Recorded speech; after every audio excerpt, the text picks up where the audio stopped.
¿Por qué solamente tienen que ser civiles los que puedan combatir una emergencia? Los militares tenemos determinadas características muy apropiadas para la lucha contra las emergencias. El militar profesional hoy en día está preparado no solamente para el combate, está preparado para todo y para la gestión. Es gente seleccionada, gente preparada, gente instruida. Donde escogimos los mejores de los mejores.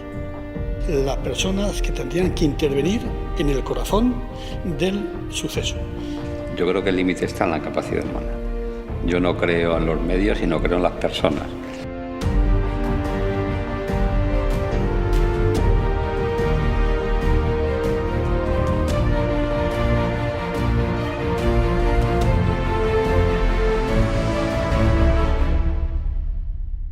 Nosotros optamos por que los hechos hablasen por nosotros.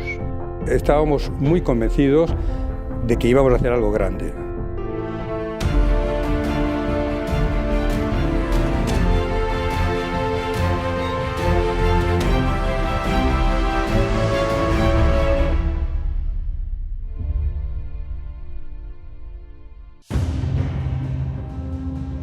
Hay un hecho que se produce que desencadena el nacimiento de la UME, que es el incendio de Guadalajara. En ese incendio hay 11 muertos y eso crea una gran conmoción. En ese momento el Estado no tiene ningún instrumento para hacer frente a este tipo de situaciones, puesto que todo lo que es protección civil y servicio antiincendio está transferido a las comunidades autónomas.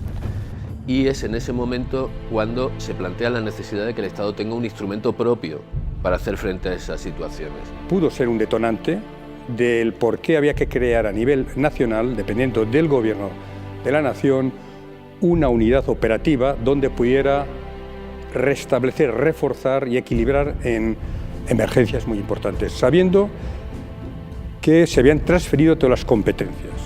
Entonces, la única forma de hacer una unidad que las comunidades autónomas no pudieran reclamarle es que fuera una unidad militar, puesto que la defensa es competencia exclusiva del Estado.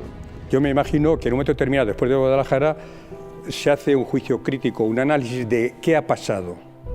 Entonces, quizás se vio la necesidad de tener una unidad de refuerzo donde se rompiera cierta tendencia de responsables de regionales o autonómicos, donde prácticamente tenían las competencias y a veces, y en ciertos casos, rehusaban el apoyo de elementos del Estado, porque las Fuerzas Armadas siempre intervenían en apoyo logístico secundario, pero no tenía la especialización necesaria para poder atacar directamente el incendio. Cuando había un desastre natural de cualquier tipo, se nos reclamaba. Estando en la brigada de Badajoz, me había tocado el Chavapote, me había tocado una serie de incendios fuertes que hubo en la zona, en la linde, en la frontera con Portugal, y habíamos tenido que participar, pero sin medios, sin instrucción, sin conocimiento, en fin, de una manera precaria.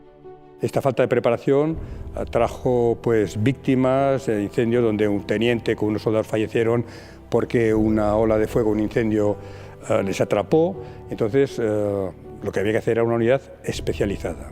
Y eso es lo que le propone Bono a Zapatero y le encarga que haga un estudio al entonces secretario de Estado de Defensa, que es Paco Pardo, que es el que hace un estudio diseñando la UME. Y entonces ya fue cuando el ministro me explicó lo que quería y entonces me ofreció si quería ser el general que iba a poner un poco en marcha un proyecto. Le dije que para este proyecto, que me habían explicado, era ideal un general de ingenieros y le di un nombre. Me dijo, no, necesito a alguien.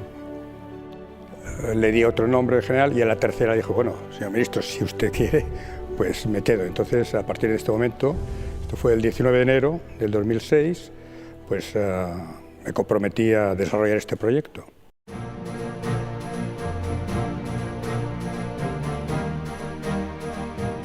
Lo primero fue coger a mi primer gran colaborador. Pues le dije, claro que sí, mi general, por supuesto, a tus órdenes, ¿no?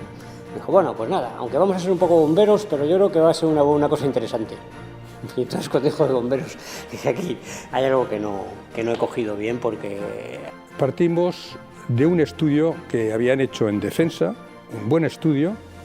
fue el que se llevó al Consejo de Ministros y que fue con el que se aprobó la creación de la Unidad Militar de Emergencias. Y entonces el gabinete del secretario de Estado nos entregó un dossier, un buen dossier, que fue un poco la orden inicial de operaciones para empezar los estudios. Partiendo de esa carpeta de planeamiento, es con lo que fuimos, en fin, matizando y ajustando y creando la unidad, ¿no? Hicimos un núcleo de constitución donde escogimos los mejores de los mejores. O sea, no tuve problema de coger al mejor experto de personal que hace falta, de logística, de comunicaciones, de inteligencia, con la suerte de que cuando uno tiene una misión, un apoyo y una financiación, se puede trabajar muy bien. Nos basamos en lo que había del mundo civil. Estuvimos trabajando a un ritmo como el de operaciones. Teníamos que apoyarnos en la experiencia nacional del Ministerio de Interior, de otros ministerios. Teníamos que ver qué había en el mundo, en Europa especialmente, de este tipo. Nuestro modelo desde el punto de vista de la protección civil en el ámbito militar fueron los franceses. La semana siguiente estábamos en París visitando a las unidades de protección civil francesas, que son unidades de ingenieros del ejército francés. Dos principios. Hemos de ser 100% militares para no perder nuestras características de jerarquía, de disciplina, de disponibilidad, de sacrificio, de austeridad, de competencia, etc., ¿no? Y la segunda era, hemos de encajar en un mundo muy variado de modelos, civil. En todo caso, nos imbricamos dentro de la ley de protección civil que había. La ley le concedía la atribución en protección civil a los ayuntamientos en un primer nivel, a las comunidades en un segundo nivel y en un tercer nivel al gobierno de la nación, y nosotros estábamos en ese nivel. La protección civil estaba desarrollada en España en aquel momento. Lo que le pasaba es que realmente tenía una cabeza pensante, la Dirección General de Protección Civil, y no tenía herramientas de funcionamiento. Yo siempre decía, no compararos. Ellos tienen sus horarios, sus salarios y sus competencias. Nosotros las nuestras dentro del ejército. Jamás decir que somos mejores. Primero porque no lo somos todavía, y el día que lo seamos que lo digan ellos, pero nunca nosotros entrar en competencia. Debía haber complementariedad. El de abajo, cuando no puede más, pide al de arriba. El de arriba, cuando no puede más, pide al de arriba. La aproximación nuestra tenía que ser una aproximación amable y sensata. Entonces íbamos y les decíamos, hemos nacido para esto, ayúdenos a formarnos para poderles ayudar luego. Y nunca tuvimos problema para supeditarnos al mando del que manda la emergencia, del que dirige la emergencia, sea del nivel que sea. Y esta aproximación, diríamos, de cierta humildad, es la que nos permitió que nos abrieran todas las puertas.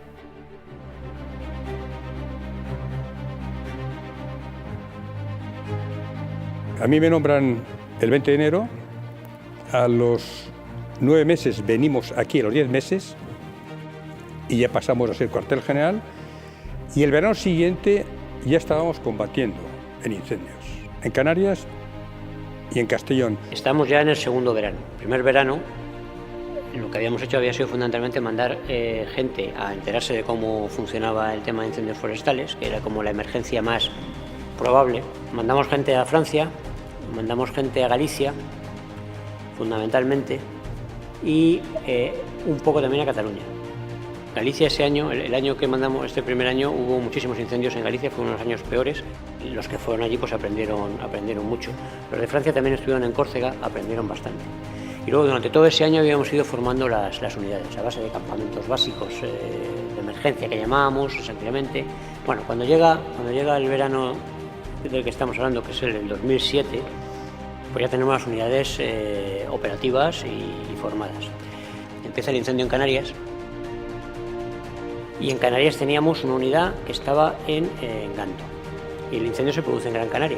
Las unidades que estaban ahí son las que van. Como resulta que esa unidad era una sola y el incendio se prolongaba, hubo que mandar un relevo. Una vez que se intervenía la unidad, esa unidad era relevada permanentemente y nunca dejaba de intervenir. Los retenes normalmente intervienen durante el día o cuando pueden, y en un momento determinado, cuando baja la posibilidad de extinción, pues bajan también la capacidad de intervención. Nosotros continuábamos sin cesar, ¿no? Pero para eso hubo que mandar una unidad desde Sevilla. Y cuando todavía estaba ardiendo el incendio de Gran Canaria, empieza a arder también Tenerife. Con lo cual hubo que mandar desde Madrid y desde Sevilla fuerzas a Tenerife. Cuando además en Tenerife no había material, alquilamos un Ilyushin, un avión de transporte ucraniano que está en el mercado, para transportar material desde aquí, desde Madrid hasta allí, pues en un tiempo, en fin, que la verdad es que nos pareció récord. Esa intervención en Tenerife derivó en poner una unidad también en Tenerife que no estaba en el plan original.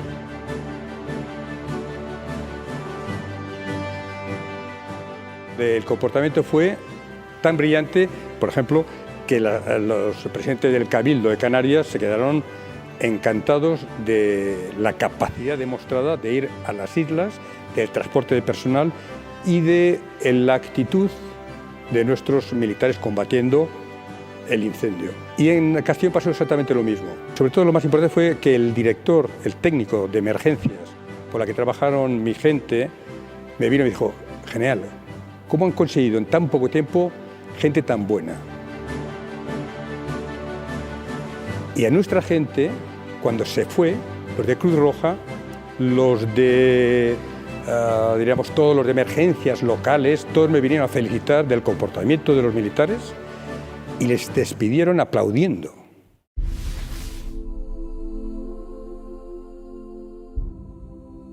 Era ponerme al mando de una unidad que acababa de empezar a andar, que tenía por delante muchísimos problemas de todo tipo, legales, de material, y entonces, igual que sentí una enorme alegría, sentí una enorme responsabilidad por lo que se me venía encima. Bueno, lo que sucedió es que cuando se creó la UME, como ha dicho Roberto, poco después llegó la crisis económica. Entonces, los planes que había para ir adquiriendo toda una serie de capacidades, pues tuvieron que ralentizarse. Pensamos que a base de humildad y de trabajo seríamos capaces de superarlo. Y así fue. La idea fue consolidarnos primero en territorio nacional antes de salir fuera, ¿no? La primera vez que salir fuera con fuerzas terrestres fue Haití. Sobre las 9 de la mañana es cuando la Dirección General de Protección Civil solicita información a la UME de las capacidades que tenemos, y es cuando se empieza a gestar una posible intervención. Yo estaba en operaciones y entonces nos pusimos a planear. Alistamos una unidad y la teníamos preparada desde ese mismo día. Las necesidades y las capacidades que aportaba la UME las pusimos nosotros, eran búsqueda y rescate porque estaba claro. Nos dimos cuenta allí de varias cosas. Primero, de que el equipo que había que llevar era especial de tamaño para que entrara en los aviones Hércules C-130. Y que teníamos, lo básico fue que teníamos que tener el visto bueno de Naciones Unidas como equipo INSARAG. Fue importante porque en aquel momento no teníamos reconocida nuestra actuación en el exterior como sí es ahora. Estamos hablando del embrión de los equipos de USAR que están con certificación de la ONU actualmente. La Unidad Militar de Emergencias tiene 5 equipos, uno por batallón, que están certificados por Naciones Unidas para desplegar en el extranjero. Ese embrión vino derivado de Haití. La unidad militar convierte realmente en zona de operaciones lo que son los elementos de la naturaleza. Cuando llegué a Lorca, la situación que me encontré allí me parecía mucho a cuando hemos participado en zonas de conflicto, y me era muy similar porque las fachadas todas estaban afectadas, de los edificios, había cascotes por todos sitios. Y esa noche, la noche del 11 de mayo, llegó la UME y tomó el control y hubo un cambio espectacular. Para eso está la UME. La rapidez con la que tuvimos que ir, la variedad de asuntos que debimos atender.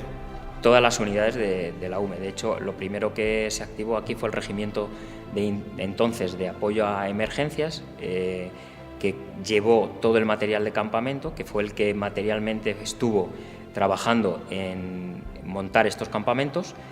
Se activaron todas las unidades, todos los batallones de la UME. En ello nos ayudaron todos los ejércitos.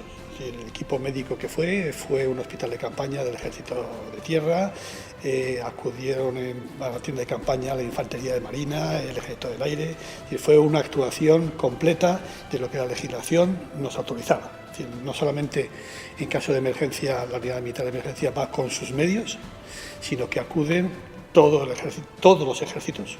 Se le encarga una misión a la unidad militar de emergencias y responde, ¿no? y da prueba de que al final pues, funciona y hace lo que se le ha encomendado, ¿no?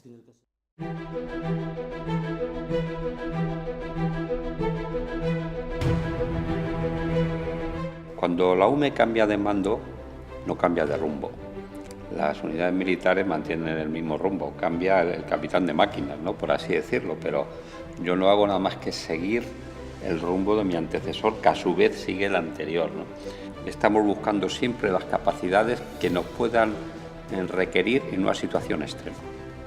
O sea, la UME está formada por una serie de capacidades, que es intervención ante riesgos naturales, incendios forestales, etc. Un incendio forestal de noche no pueden actuar los medios aéreos y sufre una variación al albur en función del viento. Bueno, eso nos hizo adoptar un procedimiento de utilizar helicópteros de noche con unas bombas portátiles, unas motobombas y unos depósitos flexibles, de tal forma de que seguimos combatiendo al incendio de noche, sobre todo donde no llegan los vehículos, ¿no?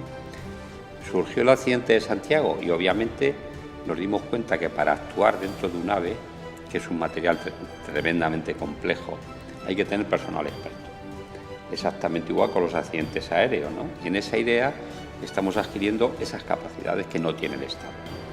Una de ellas muy importante era la de riesgos tecnológicos y medioambientales. Por el riesgo, por así decirlo, que podíamos tener, fue la última en equiparse. La primera fue incendios forestales, que era lo más demandante. Bueno, pues esta se acabó de cubrir el año pasado y ya podemos decir que en cuestión de material y de capacidades está completa, porque a partir del 2016 empezamos otro plan que se llama el Plan Vital UME, mantener la vitalidad de la UME, en el que, lógicamente, al cumplirse los materiales mucho más de 10 años, empezamos una renovación permanente, ¿no?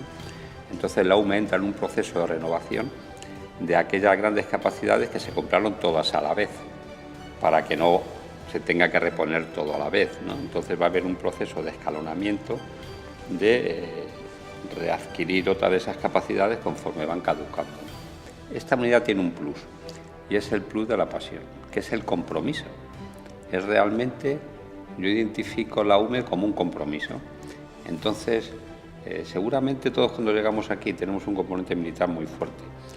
Y el pensar que alguien te puede tomar como una desviación de lo militar hace que se arraigue más ese sentimiento militar y ese sentimiento de cumplimiento de una misión diferente, que sabes que es importante porque es un compromiso directo con el ciudadano español y eso te engancha y te apasiona. Nos apasionamos con esto. Si la UME no existiera, habría que inventarla.